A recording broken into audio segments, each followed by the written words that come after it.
Hello friends, and welcome to my new video. Today's episode is a very special one for me because this particular episode is very close to my heart. Today I'll be talking about the first family of horror in Bollywood, in Indian popular cinema, and the family is the Ramsay family. As most of you who are fans of the Ramsay brothers will know, that the Ramsays had an interesting beginning way back in Karachi in Pakistan. Their father, Fateh Singh Umesh Chand, Ram Singhania as he was originally called, had an electronics shop in Karachi which mainly sold and repaired radios, and he had quite a few foreign customers who would come to get their radios repaired, and the surname Ram Singhania was more than a mouthful for them, and hence they decided to call him Ramsay, and the name stuck.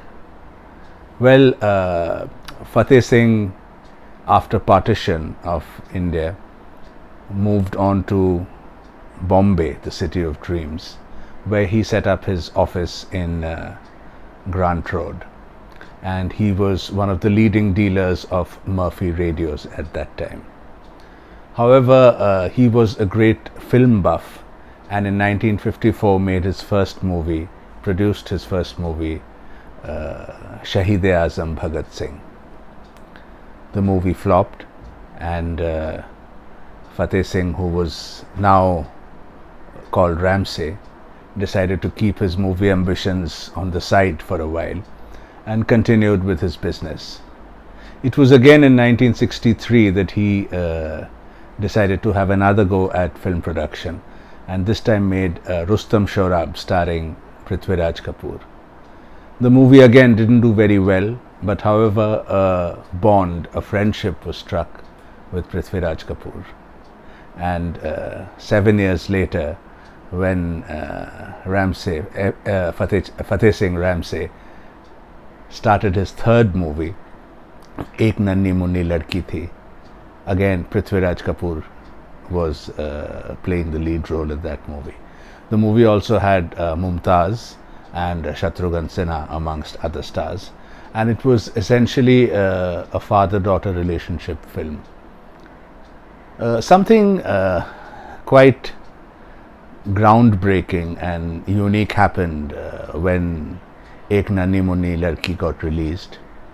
Two of Fateh Singh's sons, Fateh Singh had 7 sons, two of his sons decided to go and see the movie in the theatre to gauge audience reaction, and they realized that there was one particular scene in the movie where Prithviraj Kapoor wears a grotesque mask in order to hide from the police and escape. And they found out that that particular scene got a lot of appreciation and a few shocks amongst the audience. The nature of the mask was such that they were shocked, and that sort of the germ of the idea was implanted at that point in time, that the brothers who went to see the movie thought that, well, horror or scaring the audience could be good business. They came back, and the eldest of the Ramsay brothers, Kumar Ramsay, started writing a story, and that's how the first horror film in popular Indian cinema, Gaz Zameen Ke Neeche, was born. Now, when I say first, of course, it is not to be taken literally, in the sense that there were supernatural movies, there were movies having gothic elements which had been made earlier, but they were far and few in between. I think one of the earliest milestones of horror and supernatural movies in India would be Kamal Amrohi's Mahal in 1949, which was a huge hit and spawned so many copycats. But after that, horror was never a regular affair in popular Indian cinema. But with the advent of Do Gaz Zameen Ke Neeche, which came in 1972, and the Ramsay Brothers, horror was about to find a very distinct and definite place in the history of Bollywood. There are so many stories about Do Gaz that they worked on a very tight budget. They stayed in a hotel, in a guest house in Mahabaleshwar, where the rate was 12 rupees per room per night, and they stayed in 8 rooms. And everything was done in a cost-effective manner. And one of the first things that the Ramsay Brothers did to make their movies cost-effective was they decided to handle everything themselves, or at least the main things themselves. And they had sort of roles allocated for each of the brothers. Kumar Ramsay, the eldest one, would usually write the story. Gangu Ramsay would be the cinematographer. Kiran Ramsay, Arjun Ramsay, they were part of the sound team. Keshu Ramsay would be doing the editing. And it was left to Shyam and Tulsi Ramsay, the 2 brothers, to do the direction. So the main roles in movie making was already taken up by the members of the family, by the Ramsay Brothers. And hence, they managed to keep the budgets of the movie tight. There are also stories how, the actors wore most of their own clothes and dresses, and hence there was not much of cost allocated for costumes. But what they did spend money was on the masks, on the makeup for the monsters, and overall I think they were extremely intelligent and careful in the way they handle finance, because they knew that horror, unlike other genres in Hindi cinema, was not a really money spinning genre. There would only be a certain segment of people who would come to watch their movies, and hence they had to make their movies economically viable.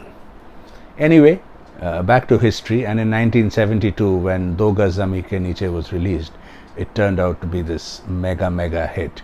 It cost in those days about 6 lakhs to make and did a business of nearly 50 lakhs. That's how big a hit it was, and it sort of justified the Ramsays' approach to filmmaking, that being a very economical and very cost viable approach to making their movies. After the success of Do Gaz Zameen Ke Neeche, they decided to make another movie called Andhera. This was in 1975, and Andhera starred Sameer Khan, the younger brother of the more famous Khan brothers, Feroz Khan and Sanjay Khan. And it starred Sameer along with Imtiaz Khan, Amjad Khan's brother, and Vani Ganpati, who was making her debut with that movie. Unfortunately, 1975 was the year of the emergency, and Andhera got stuck at the censors because of its excessive gore and sex. And it remained stuck there for quite a while. It wouldn't be until 1980 that Andhera would be released. And when released, Andhera looked like a half-baked project, and it flopped. Andhera again was not a horror movie. It was a vengeance movie about a man who has his arm amputated by the people he works for, and then how he installs a metallic arm and starts taking revenge by killing each of the people who caused him his misery.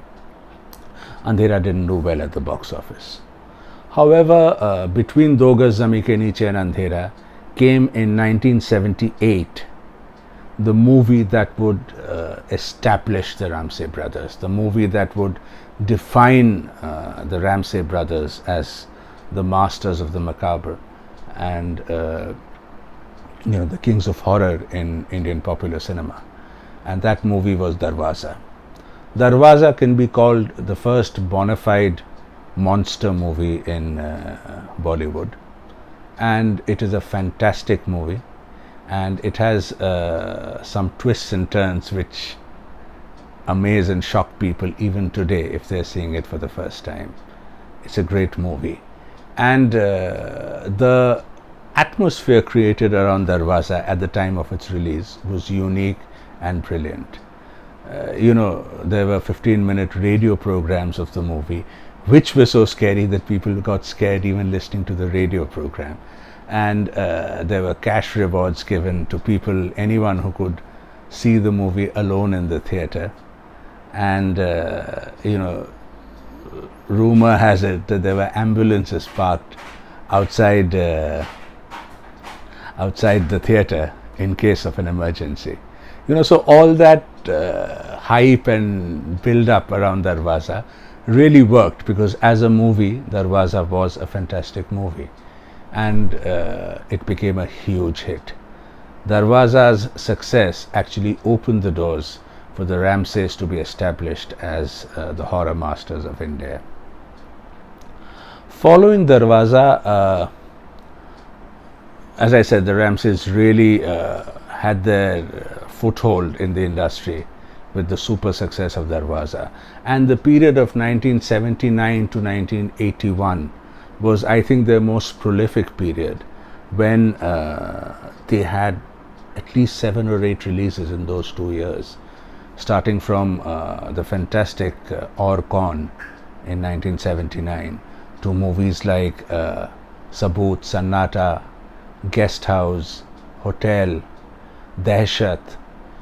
Each and every movie was absolutely brilliant, bore the classic stamp of the Ramsay brothers, and helped establish them as pioneers and masters in that particular genre.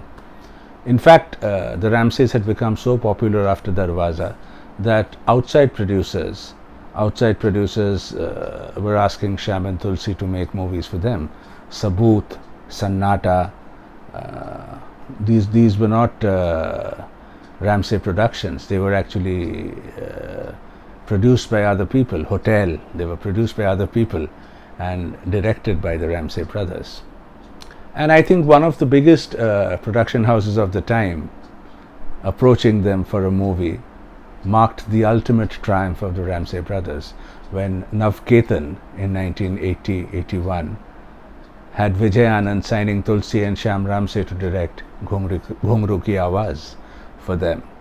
Ghungru Ki Awaaz didn't do commercially very well at the box office, but it was an absolutely A-grade setup with Vijay Anand, Rekha in the lead roles, R.D. Burman composing the music, and Navketan, the banner, being the banner for which the Ramsay brothers were working.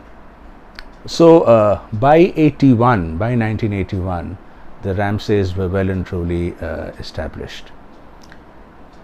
The funny thing being, despite having carved a niche for themselves in Bollywood, the Ramsays were never taken seriously, and they were never considered A-grade, and there was a lot of sniggering about the qualitative content of their films. But today, if you look back, given the times, given the technology, I think they made some very great films. And given the budgetary restraints and constraints that they had to work under, they did the best they could. They got their masks from an American person called Chris Tucker, who developed the masks and the makeups for them. And they had relatively bigger stars of the time working in their movies, be it a Naveen Nishchal or a Vidya Sinha or a Rakesh Roshan, Bindya Goswami, Sarika. They were big stars in their own right. They may not have been the Amitabh Bachchans or Dharmendras of the world, but they were big stars all the same. And the Ramsays never, no matter what people say today, I think the Ramsays did a fantastic job in the circle that they worked in, and each of their movies bore that indelible stamp which had made them so popular since Darwaza. Anyway, time went on, and in 1984 they released a movie called Purana Mandir. And Purana Mandir would be the ultimate movie by which the Ramsays would be recognized and remembered and acknowledged forever. Purana Mandir turned out to be this super duper bumper hit, and it was the second highest grosser of 1984 after Amitabh Bachchan's Sharabi. And Purana Mandir starred Monish Behel, Aarti Gupta, Puneet Esar, Jagdeep, Lalita Pawar, Rajendra Nath, and in the role of the monster, Samri, there was Anirudh Agarwal, who was going to become a legendary chapter in the history book of the Ramsays. The popularity of Anirudh Agarwal as Samri was so huge that the Ramsays' next movie in 1985 was actually a 3D movie titled Samri, where Anirudh Agarwal once again reprised his famous role. Samri didn't do very well at the box office. It was an average hit. But by then, the Ramsays were well and truly established, and the period of 1987 to 89 saw some very memorable movies like Dak Bangla, Tehkhana, Band Darwaza, Haveli, Veerana, all very, very successful movies. And their success mantra remained the same. They would make commercially viable movies within a limited budget, and the films would gross a lot more than what they cost to make. Their market was essentially the smaller towns where people would flock to see Ramsay movies because it had dollops of sex and lots and lots of violence and spooky moments. Veerana was, I think, yet another cult movie of the Ramsays, especially because here the monster was a female character, and Jasmine, the beautiful Jasmine, in the role of the monstress in Veerana, really set temperatures soaring, because she was extremely seductive and sexy and beautiful, and she turned out to be this monster. And Jasmine's is one mysterious episode in the history of Bollywood, where after a couple of movies the actress just simply disappeared, and no one ever heard of her or from her ever again. And till date it remains a mystery as to where Jasmine disappeared after the super success of Veerana. Anyway, the Ramsays continued making movies, but what was happening was, because of the success they were tasting, a lot of imitators came up, and mostly C grade and Z grade filmmakers started copying the Ramsays of making low budget movies with tons of sleaze and horror moments, and make money. And there were people like the Bhakri brothers, Mohan Bhakri, sorry, and other filmmakers like Vinod Talwar, who made essentially copycat movies of the Ramsays, but their budget was lower, their films were sleazier, and they did well. And I think somewhere down the line the taste of the audience was also changing. There was more exposure to foreign horror, there was more exposure to different types of movies, and slowly but surely the Ramsay magic, which began so sensationally in 1972, around the early 90s started waning, and the Ramsays realized this themselves, and they made a tremendous switch from the big screen to the small screen. Around that time television was undergoing a revolution in India, and the Ramsays joined in, and the Z horror show on TV turned out to be an absolute blockbuster. Even today Z horror show has a cult following, just like some of the Ramsay movies have. Today, as we sit and talk about the Ramsay brothers and their enterprise and their passion for making movies, it's very heartening to know that the Ramsays haven't been forgotten. or the sniggers and the snide remarks passed about the Ramsays and their movies are no longer there. They are appreciated for the kind of cinema they made. They are recognized for creating a genre which was not fully there before their arrival, and that's how their legacy is being continued.